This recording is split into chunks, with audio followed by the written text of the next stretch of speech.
Your Rock Out here with a couple of the lovely guys from Stampede. How are you doing today, guys? Yeah, we're doing fine. Brilliant. Got here a couple of hours ago. Great venue. Isn't it gorgeous? Yeah.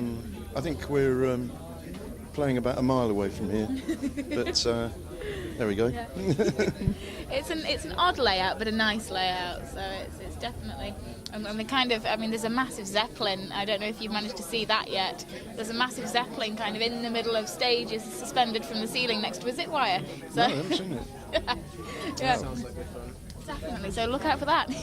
Have you managed to see any other bands yet today? I haven't. I've just been meeting up with friends and people from the biz, but we will. We're going to. I've seen a couple. I think it's at the Magenta. Yeah, I saw them. They were okay. They were pretty good, but I haven't managed to catch people. I mean, we've pretty much just been getting here and getting ready to play ourselves. Really, I haven't really managed to catch that many people. Hopefully, catch Julie John Roth, or has he already played again? He's playing again, I think. Yeah. There you go. Really well organised. Yeah.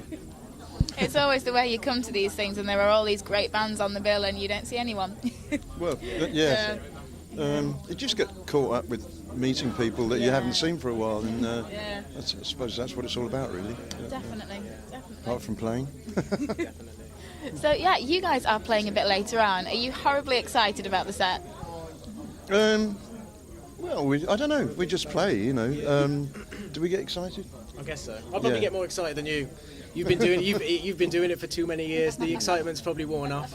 I get a bit excited. Yeah, I suppose so. Yeah, it's just good fun to be here playing again. Really, nice to play somewhere different as well. And it's nice to be kind of indoors at this time of weather. You wouldn't want to be playing at an outdoor festival now. Yeah. No, so it's pretty good. No, I think the main thing with these things, you never really know how it's going to turn out. You don't know what the stage situation is going to be, the sound. So it's all a bit of a lottery, really. But if we pull it off, then that'd be great. No, we're really looking forward to it, to be honest. Just pretending to be cool about it. That's it, definitely. Yeah, definitely. Hopefully there's still some people knocking around at 9 o'clock tonight. I'm sure there will be. Real rock fans. Well, it was still absolutely packed at 1 o'clock this morning, and so I reckon that there'll still be. Yeah, That's plenty a good here. sign. Yeah, I think Jeff Scott Soto's going on at 10 to 1. Yeah. So, Really? Yeah, Okay, it's fair play then. it is a late one, so I think plenty of people will be about. You reformed in 2009. Yeah. So obviously I'm guessing that you're very happy to have reformed. Do you wish you'd done so sooner? Well, yeah. I mean, to be honest, looking back, I wish I'd never stopped. Oh, really? But it was just the circumstances at the time. A record deal with Polydor. Maybe the wrong choice at the time. I had a bad accident, and I just didn't want to do it anymore. And so I moved into other areas and started a business. And then when Derek Oliver re-released the last Polydor studio album, we got quite excited about it. And I phoned up everybody and said, look, do you fancy doing it? And unanimously everybody did, except we couldn't find the original drummer at the time. So Clive Edwards came in, who we've known for years. And things progressed, and Lawrence, my stepson, who's a guitarist and co-writer, he couldn't sustain it because he's got a business and young family in at the time. And we'd recorded a lot of stuff, and then it just came to an end, and I was desperate to finish it, sitting around for most of the summer waiting to think, what can I do? And in the end I just said to Lawrence, I'm going to get someone else in to do this. And okay. So I'd known Rob from when he was like about 12, and he played in the band with my son. And I said to my son, what's Rob doing? Is he playing guitar? He said, yeah, he's really good. So I went over to his house, and his dad told me, yeah, he's got dreadlocks down to his waist and he plays like Stevie Vai. So I thought, well, that's worth checking out. So he came up and we went straight into the studio, repaired a lot of stuff, started writing new stuff, and we finished it. And it's been great. And now we have another guitar player too, Chris Clousley, and the band is very solid. We all get on really well. We have a good relationship, and we're just starting the new album now, we've written all the stuff. We've just got to start recording it. Fantastic. And then Rob and I, Rob just helped me do my solo album, which is coming out in June, and that's all been done. And there's a lot of old friends playing on that, like Neil Murray and Harry James and Dave Manichetti. So there's about 15, 20 players from major bands playing on it. It's definitely one to look out for this year, that's for sure, isn't it? Yeah. And so when's that one due to be released? Well, we're thinking about June.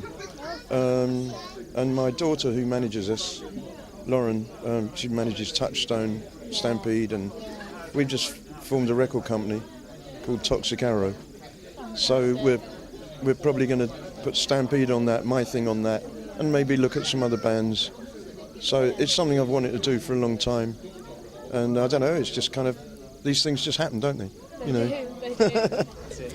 And so what's it like for you? I mean, you've played in bands with kind of peers your own age. I mean, what's it like playing in a band where there's kind of such age differences with it? I think when it comes down to it, at the end of the day, we're all here for the same reason. We're here because we love playing music, we love listening to music. There's no. You can think about the age gap what you want, but when you're actually there doing it, it's just not there really.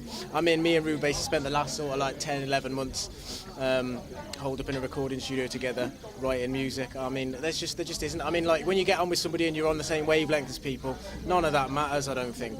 And he's got more energy than I've got anyway, to be honest. No, it's kind of like, if you look at Luke Morley's an old friend, and he's on my album, and he's doing the thing with his partner, you know, a younger guy, and it really works.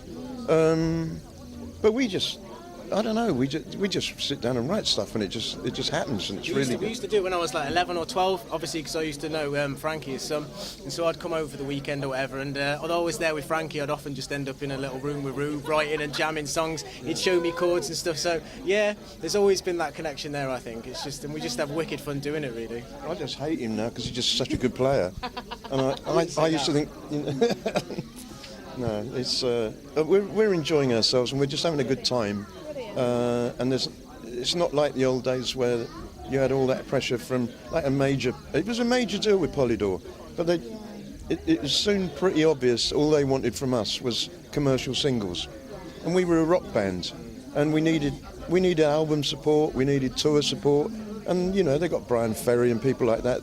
They weren't interested in doing the work, so. In retrospect, we should have gone with somebody like Bronze, which was on the cards at the time. But hindsight is a wonderful thing. Well, yeah. But it's totally different these days. I mean, a lot of people. I mean, it's no easier because the business is the way it is. You know, the record business. But I think it's probably easier for people to actually get to play and record. And I think so. Yeah, definitely. And do you think that's a good thing, that it is so relatively easy to get your band heard by so many people nowadays? Or do you prefer it how it was, where you had to be absolutely outstanding to get the record deal, to get on the shows? Well, yeah, I think well, in the old days, if you could get the right deal and get the right, I mean, we were in the same era as Leopard, and we knew them all, and they got signed to a deal and they got a huge advance and it just took off. We got signed to a similar sort of thing, but our record company didn't work for us like theirs did. So it's all about right place, right time. That's all it's ever been, really. Have the product ready, get signed at the right time by the right people, and it goes. And if you don't have all those things in place, it's not going to happen. And these days, you've got more chance of it happening. Maybe not in such a big way, but, you know. But it depends what you're in the business for, doesn't it, really? Completely. And you say you've been writing some new material as well. Do you have kind of a vague release date that you're thinking we're releasing a new album in this month? It's going to take... I mean, the last album, Sudden Impulse, came out in May. The end of this month, didn't it? Last year? Yeah, 2 years ago. I don't think we'll make that because we've got to record it all yet. we're probably looking at sort of maybe midsummer, which, yeah, I mean, whichever way it will come out. It's just when we can get it finished. But we work quite quickly, so. Yeah, we do. And we've got all sorts of different possibilities of where we record and how we do it. So you know, I think we'll be into it literally within the next 2 weeks. We'll start. We'll start putting it together, definitely. We got 2 tracks done anyway, so. It all happens pretty quickly, really, because the writing's never the hard part, because we're always obviously full of ideas. It's just getting into studios and stuff. But luckily, I've got my own, not my own studio, but I've got a studio set up at home, so I can actually do a lot of the tracking and all the demos there. You can actually get a lot of the vocal stuff done in there, and then obviously we'll go into studio and finish it off. So we should be able to get things done fairly quickly, as long as too many things don't get in the way. But yeah, so looking forward to getting around to doing that. That is fantastic. And what else does the next kind of 6 to 12 months hold for you guys? Well, just a lot of work. We're working on this. Right, yeah. We've got a track recorded, which we did about 9 months ago, called Stone Cold Turkey, which is going to go on the next Stampede album. But we're going to release that on this new record label as a token single, just to sort of keep things. So that's going to come out, and it'll go on the album as a bonus track, maybe slightly different. But no, it's mainly just getting it all sorted, isn't it, and recorded and done. And We've got a few gigs coming up, haven't we? Yeah. Later on in the year. But then it's kind of like that's it. We need to kind of get going and get this album ready as well. So then we can really start promoting that and doing some more gigs, get the ball rolling a little bit more, I think. Because the other thing that both Rob and I have been doing it, because I got an old friend who's in UFO, Paul Raymond, and he called me up about a year ago and said, I've got this track, don't know what to do with. And can you write some lyrics and sing it? So I did it, and he put it on his album. And then he says, look, if we're going out to promote the album, will you front the band? So I had to learn 15 songs. And he was away in America on tour with UFOs, so I had to get the band together to do it. So I got Rob and another drummer we know from a band called The Dreaming Tree. And a guy that was in the original Paul Raymond project on bass, and we did the Borderline a couple of months back, packed out, really good gig, and now we've got 2 more to do at the end of this month. Yeah, so that's April 20th in Workington and April 21st in Bolton, I think, is that right? The Railway Inn or something like that at Bolton? Yeah, so that'll be good fun. It's good fun playing with Paul as well. Oh yeah, it's been great fun. Yeah. So yeah, there's quite a lot going on, really. Brilliant, so plenty to look forward to then. You'll be seeing a lot more from us in the next year, definitely. Fantastic stuff. Well, thank you so much for taking the time to chat to us today. Hopefully you'll actually get to see some bands. Yeah. So good luck with that. And we'll really, really look forward to seeing you at something very soon. Okay. Brilliant.